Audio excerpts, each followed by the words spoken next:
Dog bandanas are a fun way to show teen spirit. They're quick and easy to make, use very little fabric, and are great gifts and super if you're sewing them up for a craft sale. I'm going to be sewing up about a dozen for a charity event this weekend, and I thought it'd be the perfect time to show you how to make them.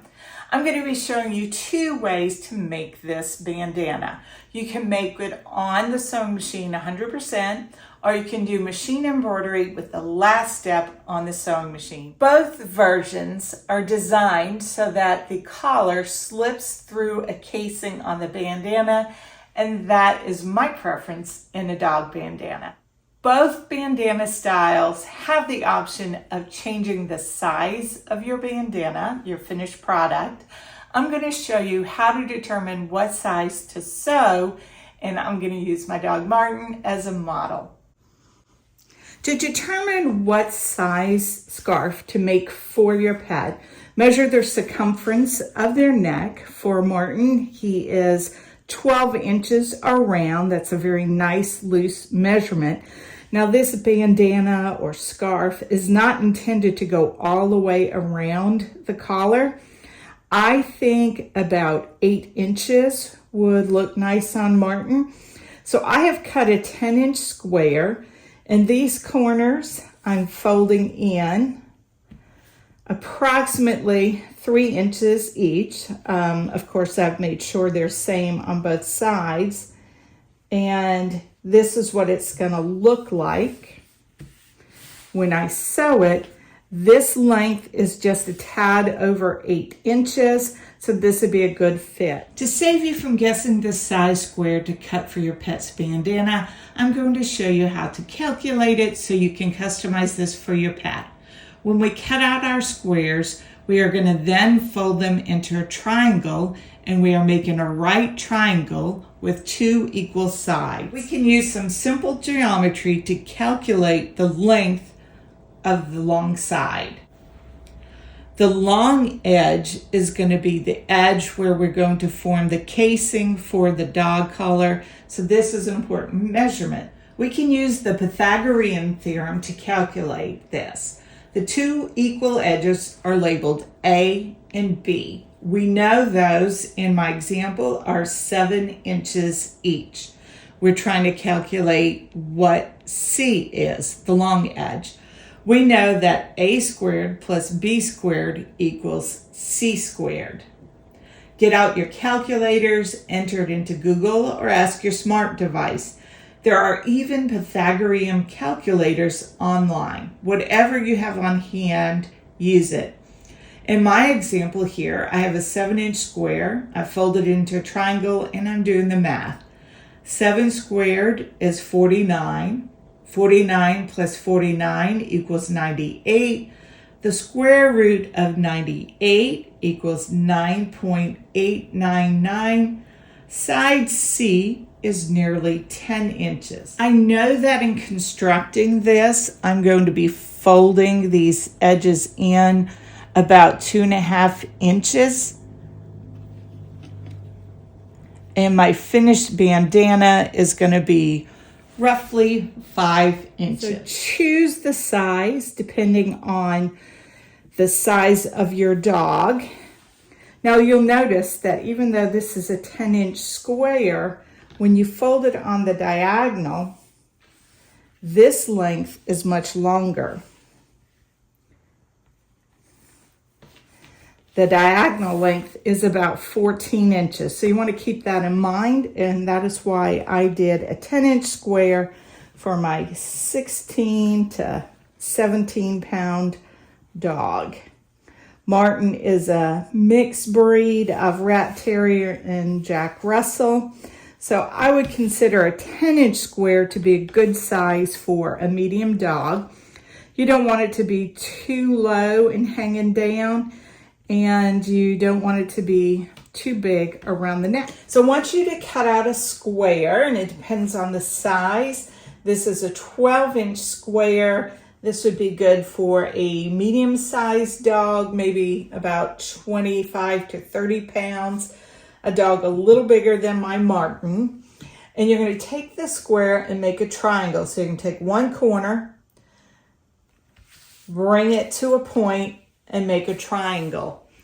Now this end is currently 17 inches long. So this is for a bigger dog than Martin. But this one is for the craft sale, so I'm going to continue on. You've made your memory crease, then the next step is you're going to open your triangle back out. Here's your memory crease, and you're going to take your point and you're going to measure in about 2.5 to 3 inches with this point meeting up with the center of your memory crease, and the same on the other side. And it's going to look like this. Now, just to make things neater, I like to take this point and fold it in and down. And the same on this side.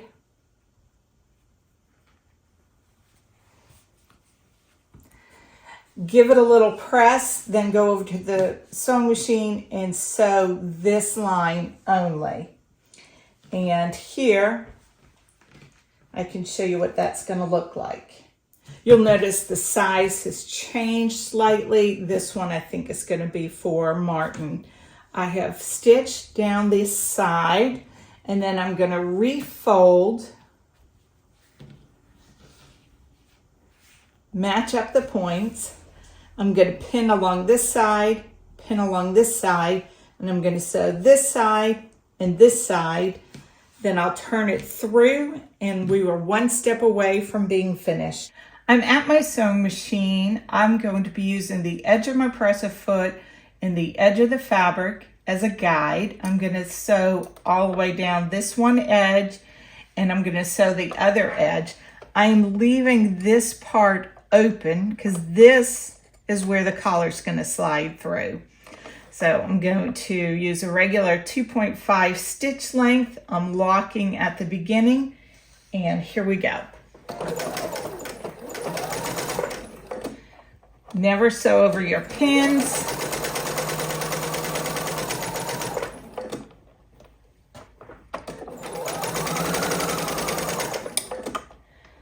I'm doing this a little bit production style, so I'm going to run off the edge of my fabric.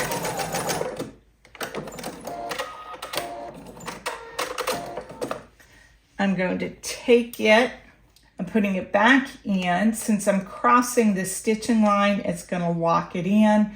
I'm going to go from the end all the way down.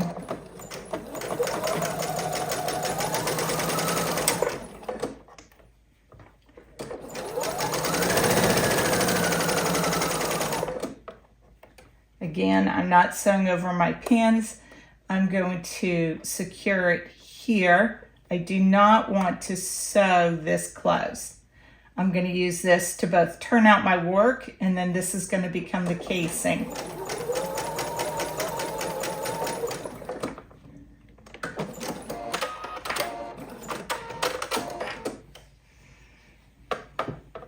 So it's sewn. I'm going to clip my point here. I'm not cutting into the stitching line, but I want to be able to get a nice crisp point.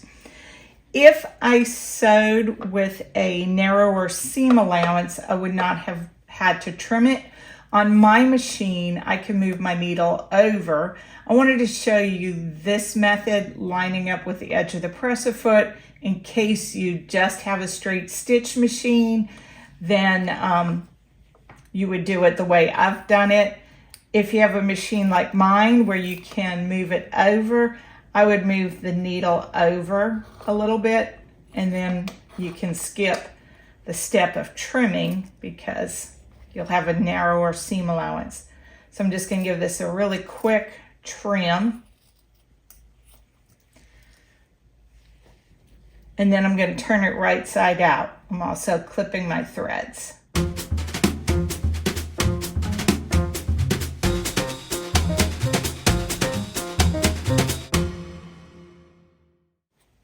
So I'm I'm going to poke this out. I'm going to give it a quick press, and I'm coming back to the sewing machine. I've given it a good press, and you certainly don't need to top stitch, but I'm going to top stitch from this point to the tip of the bandana, and then the tip of the bandana to this point here.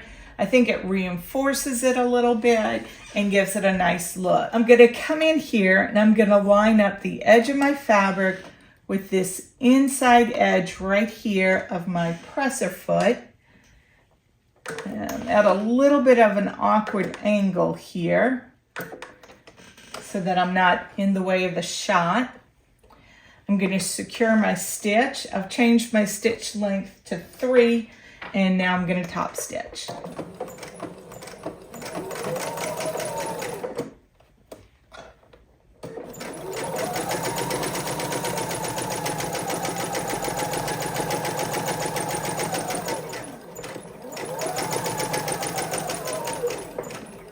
I'm going to pivot.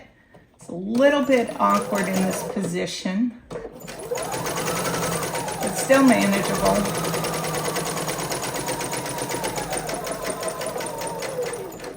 Come up here to the top, and I'm going to trim my thread. All that's left to do is to sew your casing for the dog collar. Martin's dog collar at the widest point is 1 inch. I want to leave a little extra room, so I'm going to sew the casing at 1 3/4 of an inch, and I think that will go on nicely. So what I'm going to do is I'm going to take it over. I'm going to mark with a friction pen using my quilting ruler 1.5 inches from here to here, and then I'm just going to sew that line, and we're going to try it on Martin and see how we like it. I have marked it with this green line here. You could also choose to use a guide on your stitch plate or to put a piece of tape here so that if you have a lot of these, you don't have to measure each one. I think I'm going to do that. So I'm just going to drop my needle in. I'm going to get a piece of tape to run along here. Since I'm doing several of these, I think it'll save me time and not having to measure this mark. If you have a larger dog with a larger collar, you're going to need more room. But for Martin, I think this might be a good distance. Let's see if I'm making it too big or if I found the Goldilocks of this.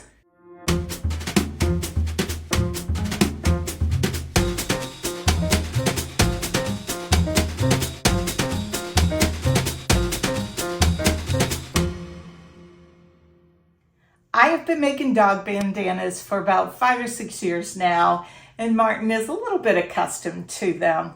If you've enjoyed this tutorial or have any questions, let me know in the comment section below. I'd be happy to help you if you have any questions. And if you've made some, I'd also love to hear about it. If you're interested in more ideas for sewing gifts or for easy tutorials, I'm going to link them in the end card here. I have a whole playlist for them. And until next time, I hope you have a happy week sewing.